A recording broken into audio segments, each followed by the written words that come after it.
Surrounded by archetypally beautiful moorland landscape, I'm here high up on Exmoor on the Dure Down, and I'm in search of the source of the River Exe.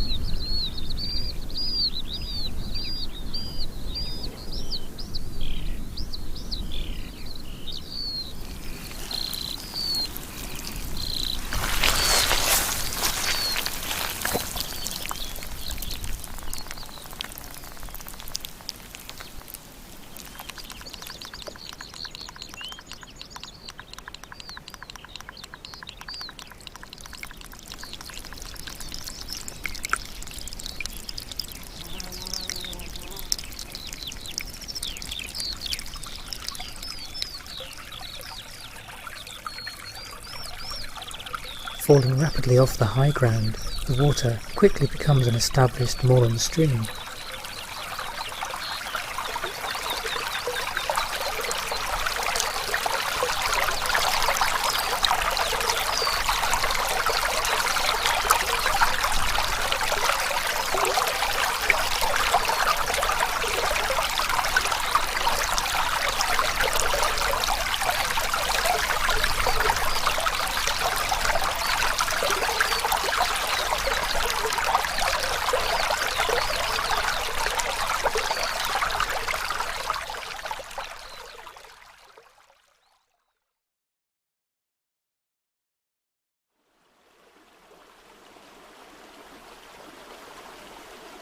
The river, now channelled along a steep-sided coombe, heads east for about 5 kilometres, where it meets its first human habitation at Warren Bridge, which is where I bump into Dave Gannett from the Exmoor National Park Authority.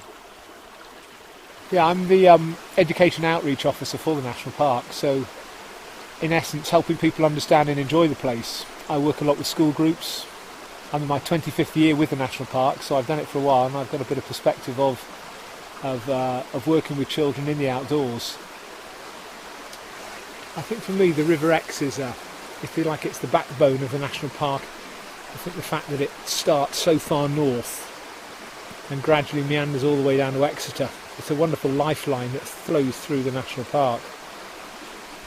And Exmoor having flat tops and a very boggy, flat plateau, depending on which way those water droplets go on that plateau, determines whether they go the 55 miles south or the 5 or 6 miles north to the sea in both directions.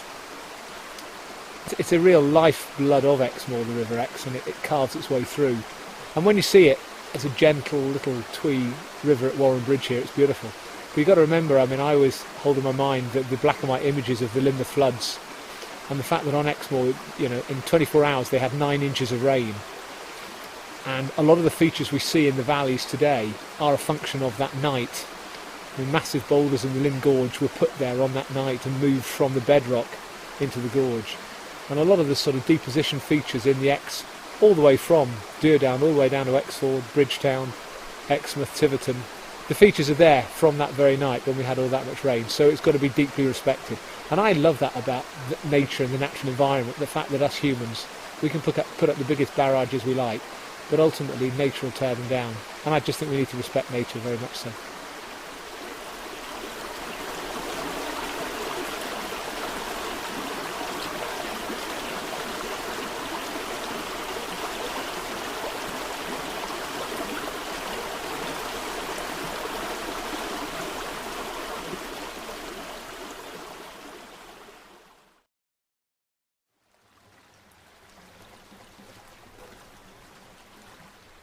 On its way to Exford, the river passes through several farms, one of which is Westermill, which is owned and run by Jill and Oliver Edwards.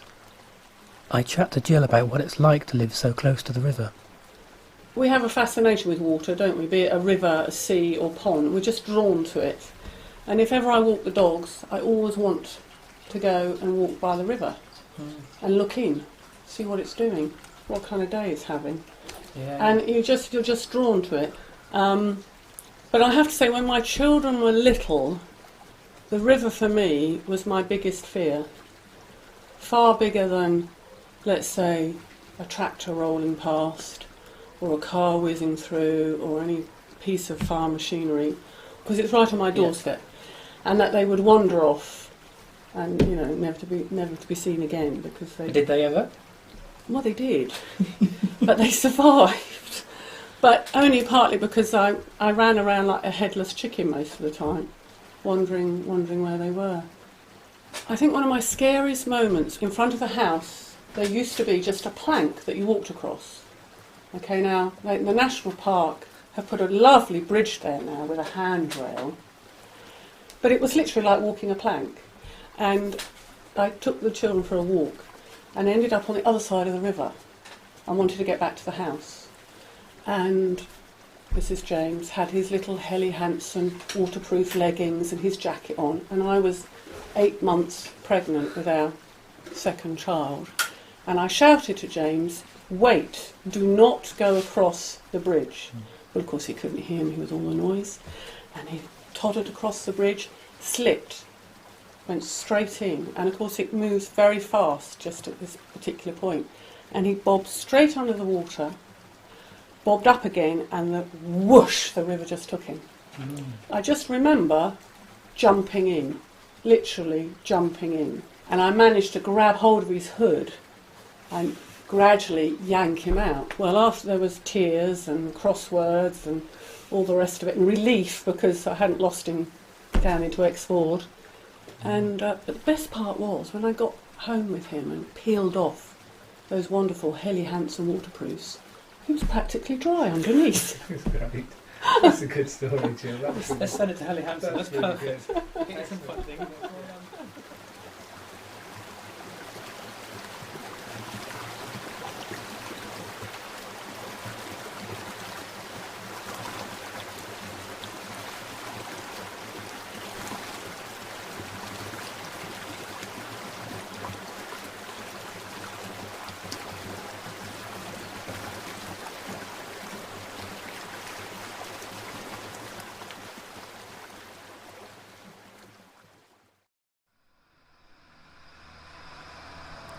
The historic moorland town of Dulverton is situated between the River Exe and the River Barle on which it sits, and is full of character.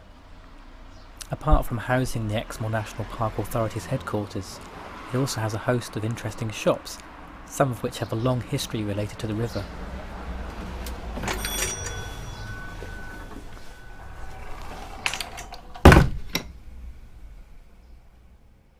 My name is Patrick Veal. I own the fishing tackle and gun shop in Dulverton. I started working here in 1979, so I've known Dulverton for a long time. And obviously in that length of time there has been a lot of difference in the river, in the town, and in fact little schoolboys that I can remember coming to stay and fish then are now grandfathers themselves, so I've known their sons and now their grandchildren as well, which is nice. In the 80s we used to get queues and queues of little boys and girls, especially on Saturday morning, coming in to buy 6 hooks, 2 weights, whatever, to go fishing, and you could always tell their money because whenever they handed it over to you it was still warm. And that used to be a Saturday morning, half that used to be just helping kids go fishing. Nowadays we probably get only asked for that sort of thing 3 times a year. Wow, really? As you said, very sad that people don't do that That's anymore. a huge difference. And whereas at one time the fishing here was reckoned to be the sort of poor relation to the chalk streams and things in Sussex and Hampshire, nowadays people will travel miles for fishing that is completely wild. It hasn't been stocked, isn't managed, isn't manicured banks and things like that. And that's the Exe system, Exe and Barle, exactly. And what better part of the world can you come for trout fishing? The area that you're fishing, the scenery, peace and quiet is top of the list. And then what you catch is secondary.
When I'm out recording with the hydrophones, I really never know what I'm going to find when I put them under the surface. And here at Washfield Weir, near Tiverton, I was delighted with what I found.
Having lazily meandered its way through the Exe Valley, the river now enters Exeter, where it's somewhat corralled by concrete walls.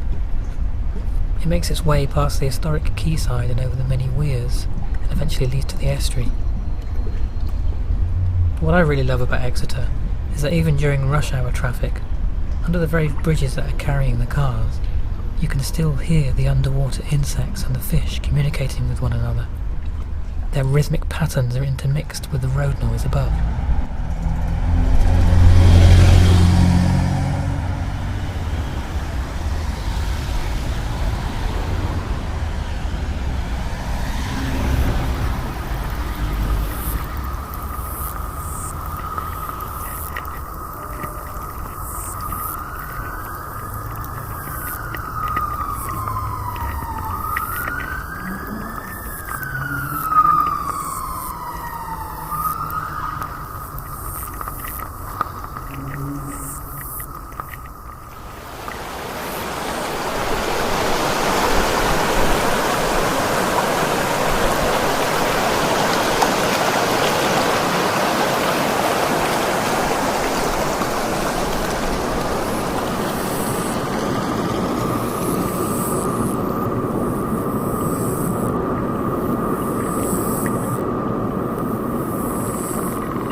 Having left Exeter, the river widens to become an estuary.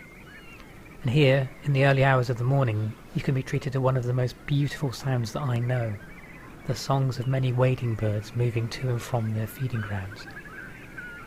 I found out more about the human history of the area when sharing a fascinating conversation with a lifelong resident of a tiny picturesque village called Cookwood, situated near where the river meets the sea. Oh, that's me and Mother down on the Warren. But, You've just shown me a picture of you as a baby at Dawlish Warren. So, can I ask you, how old are you, John? I'm 80 now. I was born here, always lived here. So you've got a personal knowledge of how the Exe Estuary has changed, and Yeah, well, you see, when we lived in Starcross, I must have been 8, and that was in the war.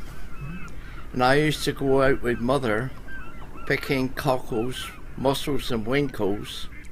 And then she used to take them to Exeter on the black market for food.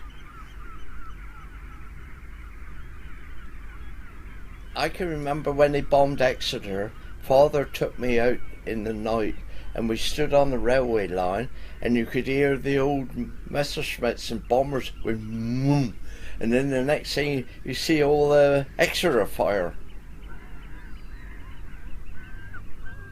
Up, you know where the Limpston camp is? There's the mud outside, that's called Greenland. And that's where the whale boats used to moor out of season. Because they used to go catching whales. You know Nutwell Court? Well, what they call Darling Rock. Well, in round the corner there was a bay, or a little small harbour basin. And they used to boil the blubber in there till the gentry at Nutwell Court stopped it. It's a fascinating subject. They go on for hours with this one.